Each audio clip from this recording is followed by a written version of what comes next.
Good morning, everybody. This is Van Hargis of Van Hargis Horsemanship. And of course, this is the ranch road.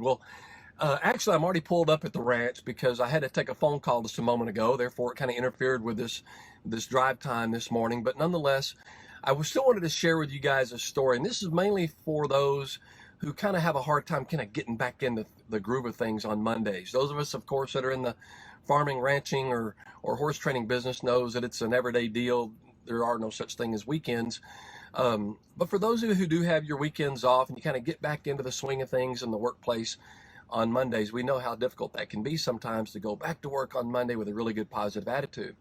So I thought I would just share this with you to kind of give you a little bit of different thought toward perspective and maybe just help you with your thinking a little bit more positively today. I lived in New Zealand several years ago. In fact, my oldest daughter was born there. And while I lived there, I met obviously just some remarkable people, some phenomenally good people.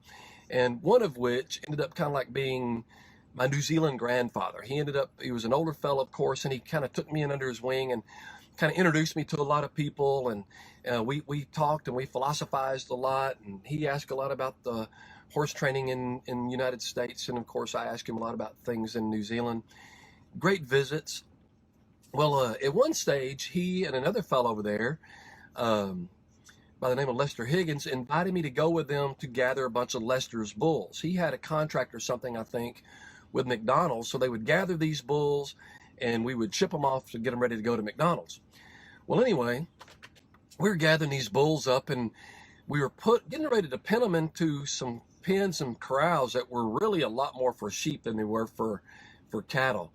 And they were a little bit dilapidated. So we start putting those things in there. And as they push and bang around a little bit, one of the bulls breaks out, kind of breaks out through the boards, and he starts trotting on through the pastures. Hey, Laura, we got one that broke out.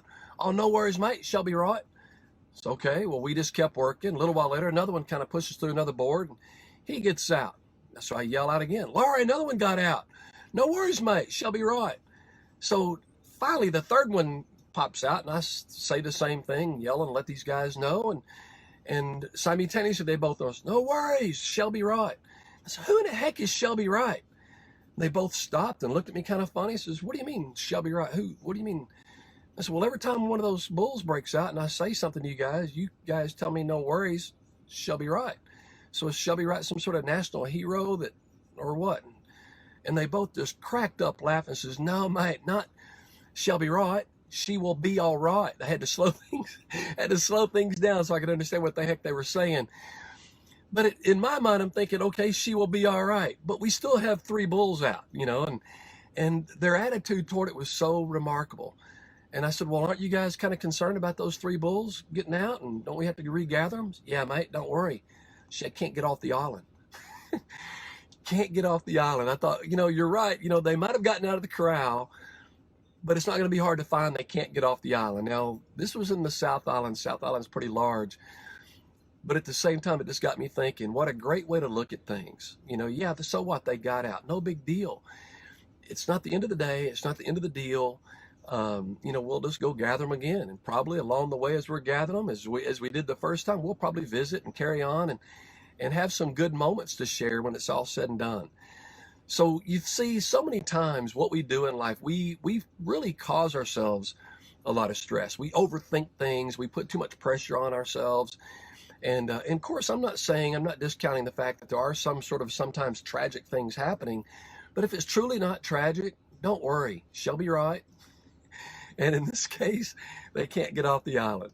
I hope that helps you a little bit this morning, and hope it makes you think a little bit differently about your day and your routine.